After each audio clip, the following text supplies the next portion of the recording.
Bien, a las 8:40 vamos a hablar de salud, concretamente de la de los más pequeños, porque casi el 40% de los niños españoles de entre 3 y 8 años tiene sobrepeso u obesidad.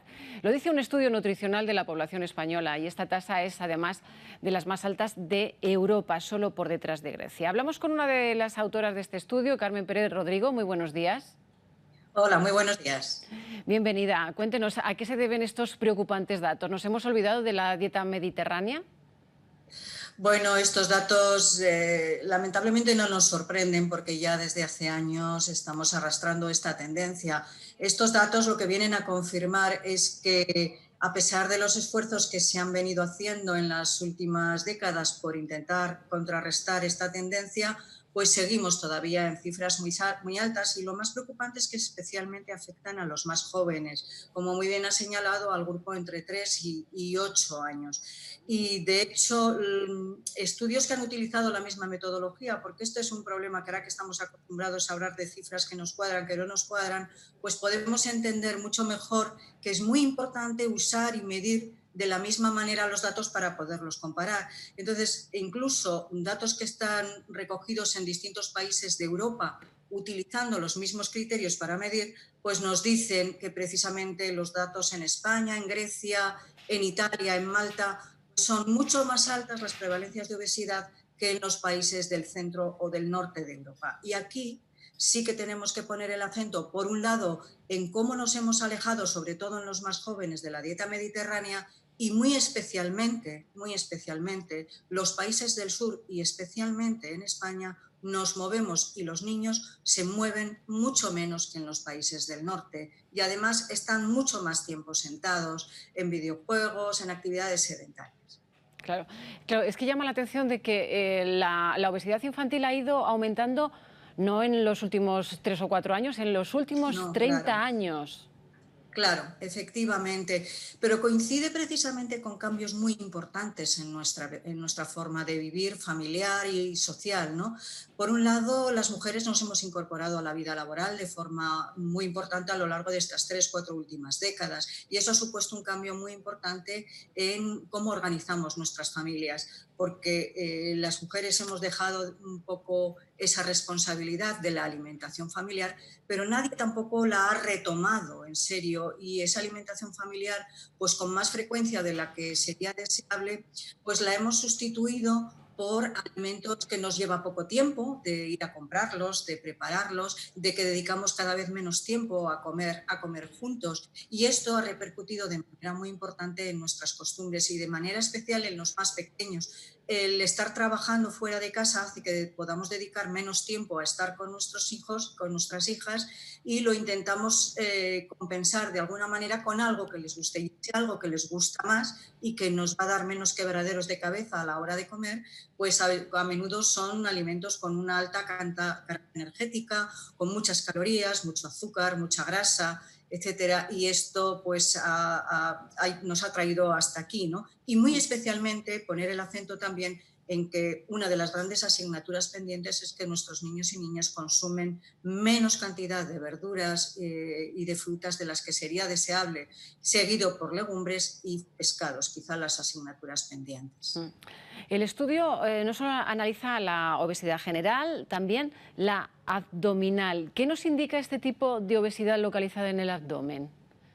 Bueno, esto es un aspecto que nos preocupa más porque más que la cantidad total de exceso de grasa que hemos ido acumulando, que al final es en lo que se concreta este mayor riesgo para nuestra salud, es que esta forma de comer en la que estamos aportando al organismo más calorías de las que somos capaces de quemar, de utilizar, porque además nos movemos poco, bueno, pues estas calorías de más se almacenan en nuestro organismo en forma de grasa y lo importante es cómo se distribuye ese exceso de grasa. Y cuando este exceso de grasa se acumula especialmente en el abdomen, pues eso comporta un mayor riesgo para patologías como las enfermedades cardiovasculares, la diabetes, el síndrome metabólico, ¿no? Por eso nos interesa poder medir qué cantidad de ese exceso de grasa se ha acumulado en esa zona. Y aquí pues también utilizamos distintos criterios, pero por cualquiera de ellos lo que hemos concluido es que en torno a uno de cada tres niños y niñas plantea este problema de exceso de grasa abdominal y eso supone un mayor riesgo desde edades muy tempranas. Los pediatras ya lo vienen avisando desde hace tiempo, ¿no? Problemas como la diabetes se empiezan a diagnosticar cada vez a edades más tempranas. Antes era la diabetes tipo 2 una enfermedad que se diagnosticaba en adultos y hoy cada vez es más frecuente encontrarlo asociado a un problema de exceso de peso importante, pues en adolescentes jóvenes. Claro, estas enfermedades, además de los niños obesos, degeneran luego en problemas más serios cuando son adultos. Claro, sobre todo porque cuando un niño o una niña ha tenido un exceso de peso importante a lo largo de toda esa etapa de crecimiento, es más probable que siga siendo un adolescente o un adulto joven con un exceso de peso. Y este exceso de peso arrastrado desde estas etapas tempranas supone una mayor probabilidad de padecer enfermedades crónicas como las enfermedades cardiovasculares. Y esto no es el hecho de tener una etiqueta más que podamos añadir a nuestro currículum, decir tenemos un problema de hipercolesterolemia o de diabetes, sino que eso conlleva el que con más probabilidad vamos a tener una peor calidad de vida, vamos a padecer las repercusiones de estos problemas de salud a lo largo de nuestra vida y desde etapas cada vez más jóvenes, ¿no? Claro. Así que va a tener consecuencias en nuestra capacidad de ser felices, en nuestra vida de disfrutar y de poder tener pues una vida productiva, ¿no? Llama también la atención que en este estudio de EMPE hay más incidencia de obesidad en los niños que en las niñas. ¿A qué atribuye este dato?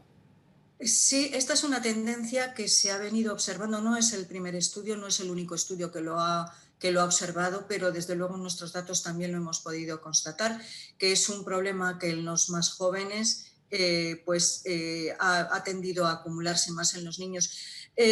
Cuando se han analizado intervenciones, por ejemplo, en el medio escolar, y así lo vimos, por ejemplo, en el proyecto Perseo hace unos años, un proyecto importante impulsado por el Ministerio de Sanidad hace tiempo en el marco de la estrategia NAOS, en colegios de distintas comunidades autónomas e intentábamos adecuar la dieta y la actividad física a lo largo de 3 cursos escolares para revertir la tendencia hacia el sobrepeso, y lo que nos encontrábamos es que las niñas son más receptivas a modificar y a mejorar sus hábitos alimentarios, mientras que los niños suelen ser más receptivos a modificar su actividad física. Quizá esta tendencia un deterioro más acusado de la alimentación en los niños es lo que ha conducido a este mayor exceso de peso en niños que en niñas, ¿no? Las niñas tienden a cuidar más su alimentación, son más receptivas cuando se intenta favorecer un mayor consumo de frutas y verduras que los niños. Y los niños, aunque son más receptivos a moverse más, pues tampoco lo hacen en la medida que deberían. Claro. Y Carmen, ante el riesgo cardiovascular que pueden desarrollar estos pequeños, como mencionaba, desde su asociación han realizado una serie de consejos que empiezan sobre todo por el deporte, por moverse precisamente.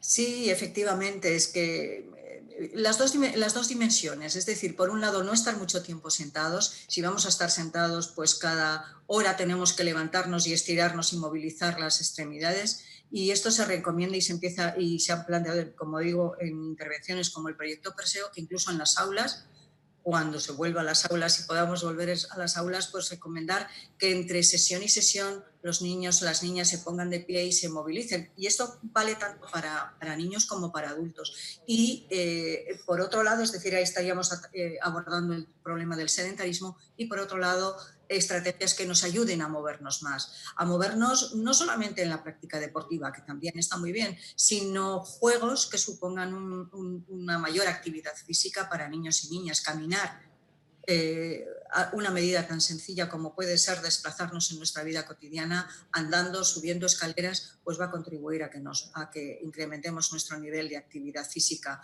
Y en el caso de los más jóvenes, pues deberíamos de conseguir que acumulando los distintos periodos, y me refiero a periodos porque en la vida de los niños y niñas tienen sus referencias, y si están en el colegio, el momento del recreo de la mañana, el momento del recreo de la tarde, son momentos que para ellos cuentan, tienen un referente claro. Pues aprovechar para que esos periodos de recreo en el colegio sean periodos activos que se puedan mover.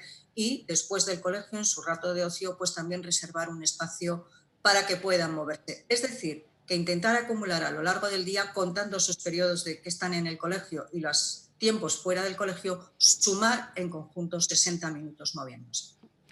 Y luego está la alimentación para llegar sano a la edad adulta. Deben predominar, desde luego, alimentos que no ofrecen las máquinas de autoservicio, que están llenas de chucherías y dulces, Carmen. Bueno, yo aquí pondría el acento en dos cosas. Por un lado, las máquinas de autoexpendedoras tienen con más frecuencia de la que sería deseable pues una oferta que incluye alimentos con mucho contenido en azúcares, en grasas o en sal, y la oferta de producto fresco pues es muy limitada. Somos conscientes de que esto puede tener sus limitaciones, pero hay experiencias que están funcionando y están funcionando bien, y cuando se ofrecen este tipo de productos, pues el consumidor también se acerca a ellos. Pero a mí me gustaría poner el acento en poner en valor que dedicar 10 minutos más a preparar un buen desayuno en casa, a preparar algo para llevarnos al colegio o al trabajo en casa, son 10 minutos muy bien invertidos y muy rentables en términos de salud. Así que prestar un poquito de atención a entre todos en casa ponernos de acuerdo a repartir tareas para organizar bien esa cesta de la compra, porque así va a ser una cesta de la compra más saludable, para tener esos productos en casa y no tener que ir con prisas después a ver qué encuentro. Pues me voy a la máquina de expendedora a ver qué encuentro, porque ya lo habré tenido previsto desde casa y lo tendré preparado, y seguro que vamos a acertar con mucha mayor probabilidad. Tomamos nota de ese consejo. Carmen, ya para terminar, este estudio analiza también el peso de los jóvenes, pero hasta los 24 años. ¿En esas franjas de edad más avanzadas afecta menos la obesidad? Bueno, aproximadamente nos movemos en esas mismas cifras, en torno al 30%, pero es cierto que en el periodo escolar es cuando esas cifras están altas. Otro nuevo periodo en el que también en torno a la adolescencia pues vuelve a ser un periodo en el cual las tasas también están altas, ¿no? En cualquier caso, lo importante es intentar mantenerlo, intentar contrarrestarlo. En este momento vemos que por lo menos hasta ahora, y veremos qué pasa de aquí en adelante, porque esto ha sido una crisis muy importante que también ha incidido en nuestra forma de alimentarnos, va a repercutir en una crisis económica que sin duda va a repercutir en nuestra forma de alimentarnos, y tenemos que estar atentos para poner las medidas necesarias para ayudar a que todos los ciudadanos pues podamos apoyar en ese sentido hacia las mejores opciones, las más saludables posibles. Desde luego nos preocupa a los más pequeños, quizá porque es el grupo de población, los más jóvenes, los de 3 a 6 años, de los que tenemos menos datos, pero eso no quiere decir que obviamente en los adultos jóvenes, entre los 18 y los 24 años, no haya dejado de ser un problema también el exceso de peso, porque continúa siendo. Pues Carmen Pérez Rodrigo, muchísimas gracias por analizar la salud de nuestros pequeños. Buenos días. Buenos días, muchas gracias a ustedes.